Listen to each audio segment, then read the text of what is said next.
Didn't Martyr say he was going to do a vlog like a month ago? Man, what is taking that guy so long?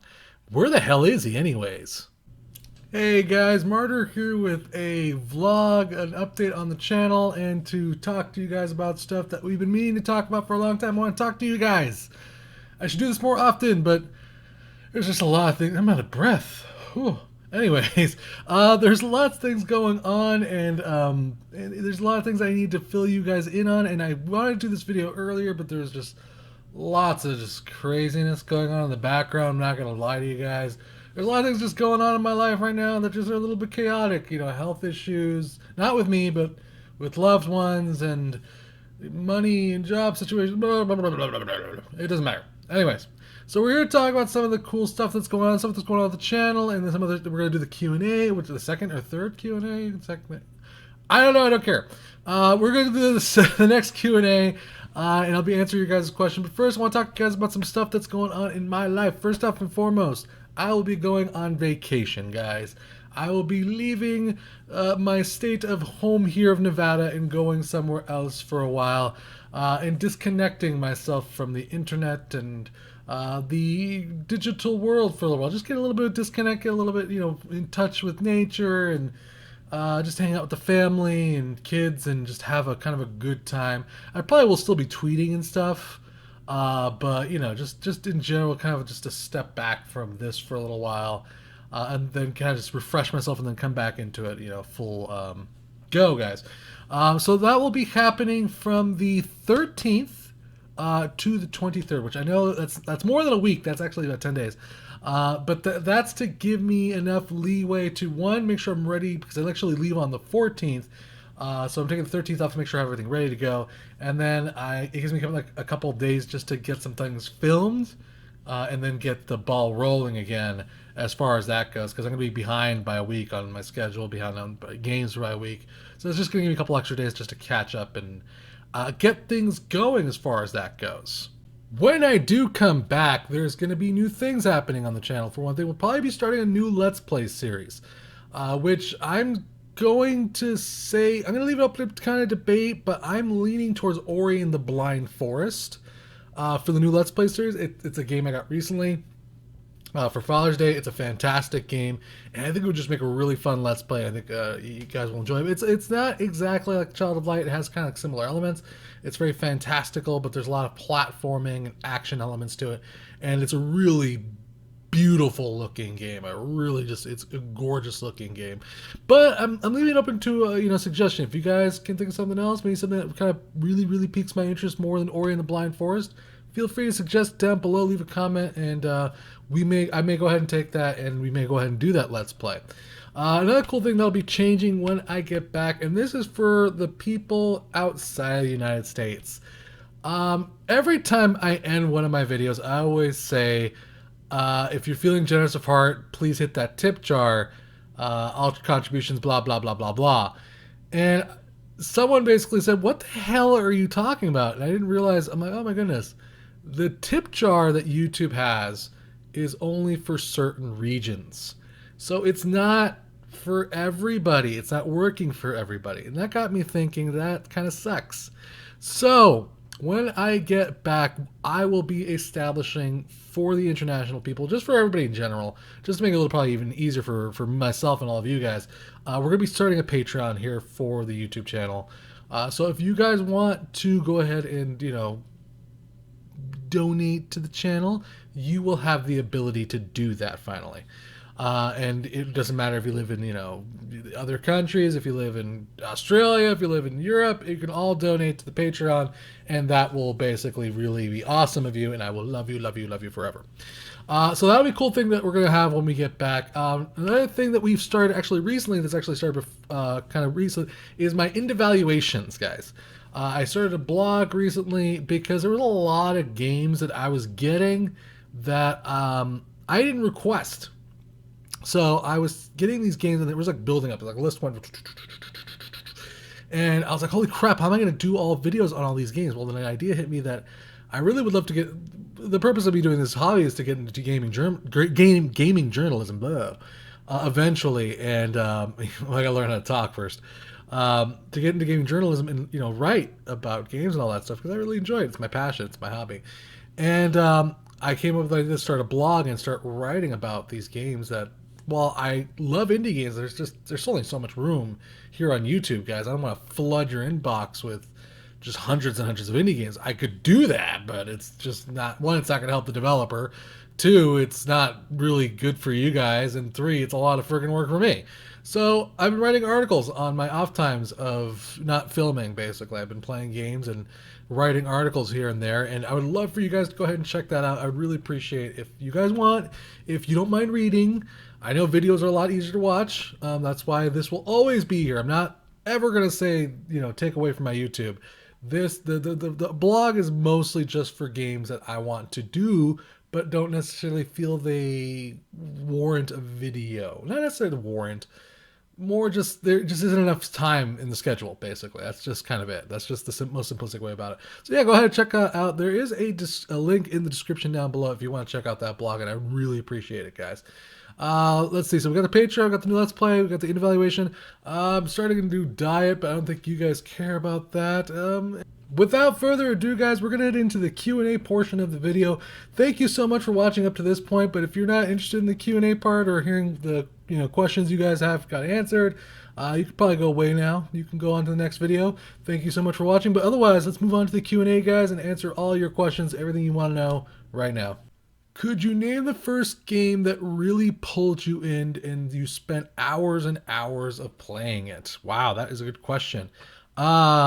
I would say Phantasy Star 4, which was an old Sega Genesis game. Actually, well, because I was playing it on the Sega Channel, which was a subscription service for old games that were on the Sega. But yeah, Phantasy Star 4 was probably the first it was an RPG that basically pulled me in, and I just spent so many hours playing that game over and over again and trying to get all these cool items and max out my character's levels. And then I guess the second game after that was just completely enthralled me, probably like hardcore, was probably Final Fantasy VII. And I know that's a generic answer, but it's the truth. Killing all the weapons, getting all the master materia, that was the quest, that was the goal of that game. Yeah, that I easily spent, I think, like 120 hours playing Final Fantasy VII. Phantasy Star 4, I probably spent like, somewhere in the neighborhood of 20 to 30 hours, not nearly as long as Final Fantasy VII. The game that I've played the most is without a doubt World of Warcraft. I played that for 6 years, 7 years, a long time. I was Horde baby, Horde Hunter. And yeah, I played World of Warcraft for 6-7 years, and then I just quit because I got tired of it. It was not. I actually haven't played. I've played one MMO kind of seriously, two, since then. But yeah, World of Warcraft, without a shadow of a doubt, was a game. Final Fantasy VII and Phantasy Star 4. Next question. In your opinion, which indie games are gaming milestones? Games that had a huge impact on the whole gaming genre. As far as indie games go, that is a very hard question. There's a very hard line to dictate when things started shifting for indie games. Because indie games have been around a long time. I'm not exactly an indie game historian. But I'm going to say games like Limbo, Binding of Isaac. There's a lot of games out there that just kind of shaped the way things work. Fez, even though the developer has a shady, obviously, popular history, Fez definitely did help things. Super Meat Boy, man, there's just so freaking many out there. But I mean, there's a lot of the other games that kind of recently that have kind of helped, bring things to another level recently. Like I think Shovel Knight really did an amazing job of bringing back a style of game and difficulty that we hadn't seen in indie games in quite a long time. Mark of the Ninja, my God, was a game that just for me was amazing. And I will say that the Xbox Live indie game kind of things, kind of for what it was called, but it was the Xbox Live program for indie games, really kind of gave the indie games industry kind of like a shock of life. It kind of brought it back to life. and a lot of cool indie games came into existence because of that. So Braid, Limbo, Super Meat Boy, Binding of Isaac, Mark of the Ninja. There's just so many good choices out there for great indie games. It's just hard to just pick one that necessarily affected everything from that point forward. But that's my answer. Oh, and games like FTL, Gone Home, Minecraft, Bastion all deserve mentioning. It's very hard to narrow it down. It's impossible for me. So that's a very hard question. Moving along.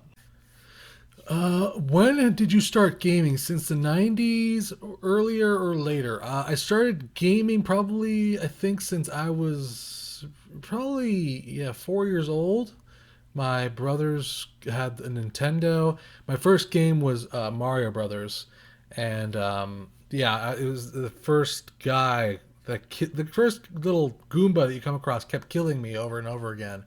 But I didn't stop. This is a story my brother told me, and I kept getting killed by that Goomba over and over again, and he would just listen to me for hours and hours rage, and one after like 6 hours he heard the boop, and he heard the Goomba die, and I was like 4 years old, and he stopped, and he went over and he saw that I had actually finally managed to kill that first Goomba. I was like a kid. I was like, I didn't know what I was doing.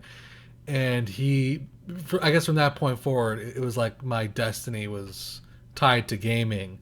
And yeah, I've been a gamer since like I was a child. I've always had a controller in my hands. I love gaming. It's always been a very integral part of my life. That and role playing, but that's a whole different video for sure. What indie game got you into indie games in the first place? That is a really good question. It wasn't necessarily one game that got me into indie games. What got me into indie games in the first place was YouTube, was doing this. I noticed that there was so many awesome creative games out there. I mean, if you want to ask me what was the first game, I guess it would have been Poltergeist from Glitchy Pixel that got me into indie games. I'd heard of them. I played some, but I didn't start covering them and start having a passion for them until I started seeing just how many different kinds of ideas were out there and how many of these games were so amazing, but not many people were covering them. People were talking about them because there was just so many ideas that were coming out. Indie gaming has kind of increased in the last 4 or 5 years. It's kind of blown up. And that's what primarily got me into indie gaming was YouTube, was because I wanted to show these people's work and imagination, and just say how amazing some of it was. There was just so many awesome games out there that were just not being covered, and I'm like, this is a travesty. And I still think there's a lot of games to this day that just aren't getting as much coverage as they should have. A game that I played recently called Mystic Bell was just so much fun and so cute and designed, and it just didn't get as much attention as it deserved. I wanted to get that game as much attention as I could, and that's what gets me into indie games. That's what drives me forward, is finding these really cool games that no one has heard of, and then sharing them with you guys is what really is a kick for me. And helping developers, of course. I love that. And there's just the cool thing is I get to just like bounce from so many dreams and creations and imaginations of other people. I get to literally just kind of bounce around, just taste a little bit of like everything, because there's just so many indie games, and I try to give them all as much justice and credit as I can. So I hope that kind of answers your question. So, Poltergeist. If you could change one thing about your channel, what would it be? That is a hard question. There's like I can't really pinpoint exactly one thing. I feel like I've always lacked as far as live streaming goes. I've tried to launch a couple live streaming ideas. I tried to do one through Steam, but the Steam program sucks.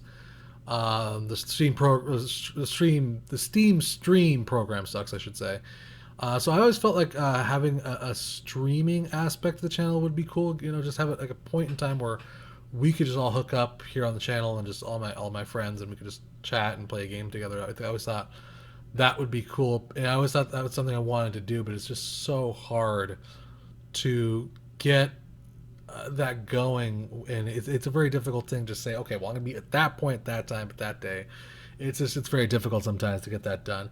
And another thing was is I really would like to have my videos edited more. I wish I could clone myself, and I had just myself for pure editing aspects. Because it's editing, I feel like my videos definitely lack that for sure. So hope that answers your question. What does your wife, kids, or friends think of your YouTube channel? Well, my wife obviously is very supportive of my channel. She's been on it several times, and I would love to actually bring her more onto the channel. But she's sometimes shy when it comes to videos, and sometimes she still gets a little nervous when it comes to making a video. But she's very supportive. God bless her. She's very supportive of everything I do. I could never ask for a more wonderful, supportive wife than the one I have. My kids, they think it's pretty cool actually. My kids think it's dope, but they're teenagers, so of course their level of excitement is like, yeah, that's cool. That's just the level of excitement that I can get from them. But they're also very supportive. Friends, they're like, yeah, whatever, cool. My friends are not into it as much as, let's say, the people who are really close to me. But it's not like they're not supportive. They're just some my friends are not into indie games as much as I am. I'm definitely the person who is by far the most into the indie game scene. My kids care about gaming, but I think I care more about the industry more than they do. They just care about what's going to be cool and fun for them to play, more than the politics behind that. Like they're like, "Oh, Batman Arkham Knight is cool," and I'm like, "Yeah, sure," but the release of it was screwed up, and they knew about it all along. They don't care about that thing as much as that it's cool and it's fun to play, which is just like a stark contrast. But yeah, that's basically it. All right, last question. If you were to quit YouTube tomorrow, what is the greatest lesson or thing you have learned from this experience? Now, that is a very loaded question. When I mean by loaded, I mean is there's a lot of answers I can give to that. First off and foremost, I think one of the greatest things I've learned about this is about myself and the dedication that I could place into something. I've been doing this for almost 2 years now, and I have never faltered from doing it unless physically I couldn't when I got my appendix out. That was the only time that I did not want to do this. I'm very dedicated to this, and I didn't know that I could be so dedicated to something in such a way. I mean, I always liked gaming, but gaming is a fickle sport, fickle game. It's something you do and you go and you play another game. This was something I dedicated myself to, and I discovered a lot of passion in myself towards this hobby. More than that, I also learned that creativity is a journey. And I know it sounds like a fortune cookie, but basically, not everyone is going to like what you make. Not everything you make is going to be great, but that doesn't mean the next thing you create after that isn't. So creation is a journey to perfection, is the best way to describe it. You will create things that are good. You will create things that are crap sometimes. But the point is to never stop creating and to just keep pressing forward, because my eyes, the way I perceive something is always going to be different from the way you guys may perceive it. And that's one of the things I really learned about this. And the last thing that I learned about this, and I know that you asked for one thing, so I'm going to give you three, is that I love doing this. This is very much a passion of mine. If I quit tomorrow, I would be devastated because I love doing this so much for you guys. I love making these videos. I love talking to you guys. I love talking about indie games. I love talking about gaming in general. This is my passion. This is something I want to do because I just think it's a beautiful art form. I think games allow you to escape. They allow you to go to other worlds. They allow you to see a person's dreams. And I mean, there's a lot of weird other aspects to it about gaming, but that aspect to it, you don't see that very often. The ability to see what else somebody else came up with and dreamed about and escape into that is a very beautiful thing. And that is kind of what gaming is all about. So that's it, guys. That's going to wrap up the video, the Q&A part. Thank you so much for watching, guys. Again, I'm just going to underline, I'm going to be gone from the 13th to the 23rd, 10 days. But then I'll be back, and there'll be new Let's Plays, Patreon, all sorts of stuff going on, guys. It should be exciting. It should be new. And we'll bring the channel even more forward. As always, guys, feel free to tweet at me at MartyrHJ. Let me know what you guys think. I hope you guys have a wonderful summer, a wonderful July. I love you guys. This video has been going on far too long, and we will see you guys in the next video, guys.